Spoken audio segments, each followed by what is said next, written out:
So, hi everyone. Assalamualaikum warahmatullahi wabarakatuh. I am Rima Siaja Lenor. So, before we start, I would like to sagutan nyo ito. So, here is what word I am. So, next. Activity. Correct. Next.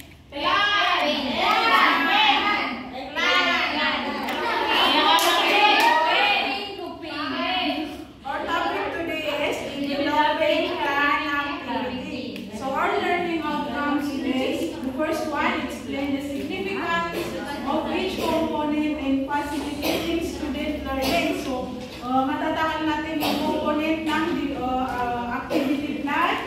The second one is create a lesson plan based on the repeat curriculum. And the third one is discuss the realities of implementing a lesson plan in actual class. So, before we start, can someone read the quote? Can someone, Miss Basma?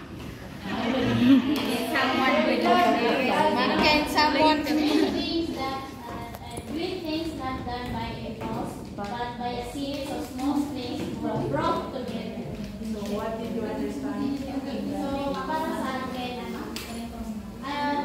pag daw great things, yung bagay daw is hindi siya mabubuo ng parang kailangan siya na step by step. Just like sa pag-develop ng plan, kailangan step by step yung para mas maganda yung kakalabasan ng Okay, tama. Yung magagandang bagay ay mabubuo kapag ginawa ito step by step o di kaya pinagsama-sama. Kumbaga, if you are doing an artwork, nandiyan na yung pagiging patience, hard work, at saka persistence. So,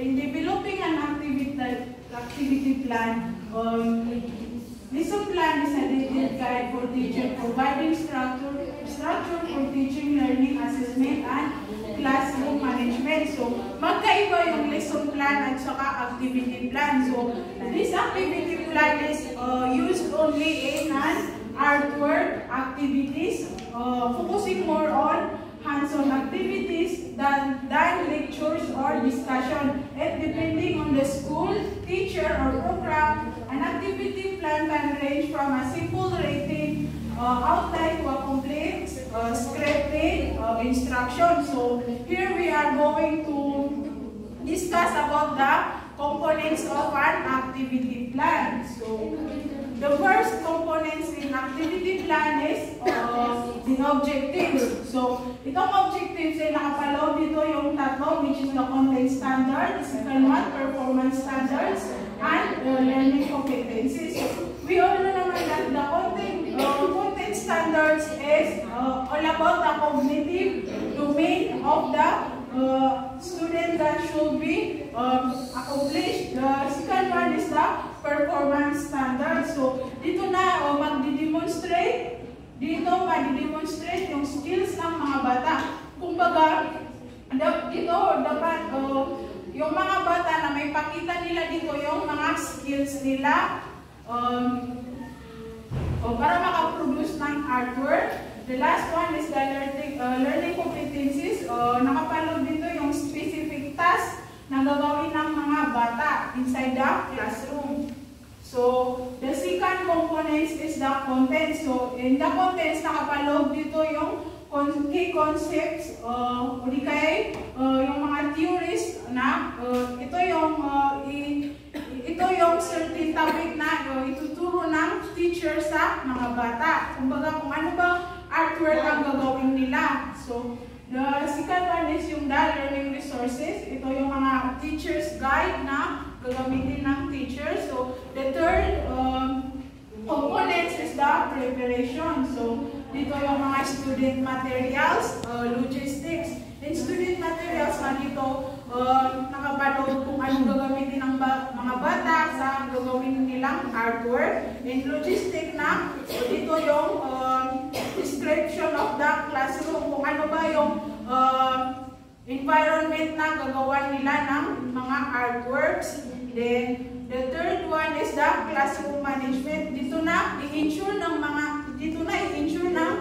teacher teacher yung safe and productivity of environment sa paggawa ng certain artwork. So, dito makikita yung safety precautions, system to monitor materials, dito na yung rules ng mga bata kung paano nila gagawin yung isang artwork. Then, the fourth one is the procedure. Dito yung pre-activity. So, nakapalaw dito yung review and engagement. So, in review, recall previous concept technique. So, yung teacher is gagawin niya kung tatalakayin dito ng teacher yung review na past artwork nila. So, bago siya magsisimula is tatanungin niya yung prior knowledge ng mga bata kung may idea ba siya sa certain artwork na gagawin nila. And the second one is the engagement. So, engage student senses by making them curious. So, dito na gagawin yung, kumbaga gagawin mo para maging curious yung mga bata mag-curious sila kung ano bang artwork yung gagawin nila. So, the next one is the procedure. Dito na yung lesson proper. Dito na matatakal kung ano ba talaga yung gagawin nila na certain artwork. So, dito muna i-discuss the prerequisite knowledge, skills, mga expectations before proceeding the lesson plan, then the instruction. So, dito muna siya i-instruct yung kung ano ang gagawin nilang artwork. So, here are the other procedure, the guided and independent practice. This exploration is guided. So, kumbaga, i-guide mo muna yung mga bata bago nila gawin yung isang artwork. So, gagawin mo muna, di ba yung ginagawa sa atin ni Ma'am Mona? Kapag nag-artwork tayo na nag-room siya inside the classroom. So, in that case, magbibigay din siya ng feedback.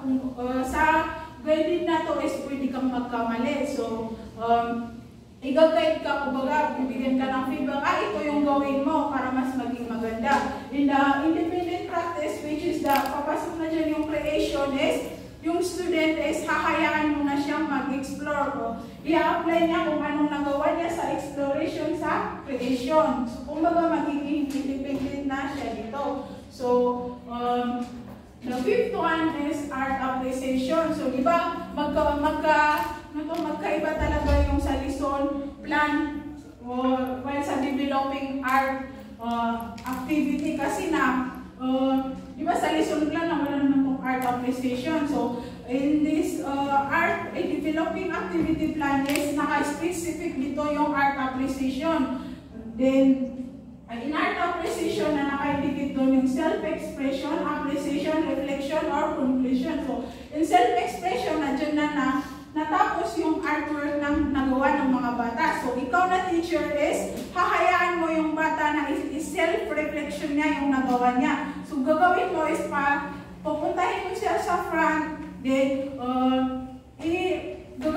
bibigyan mo siya ng freedom para ma-self-express niya yung nagawa niyang artwork. So, this self-expression is very crucial in the Philippines that the teachers have forgotten. So, kumbaga, di ba nung sa elementary tayo na hindi naman natin nagagawa yung self-expression, yung papatindigin tayo sa front, then sasabihin natin yung artwork natin, kung ano yung minimin ng isang artwork, then dapat we as a future educator na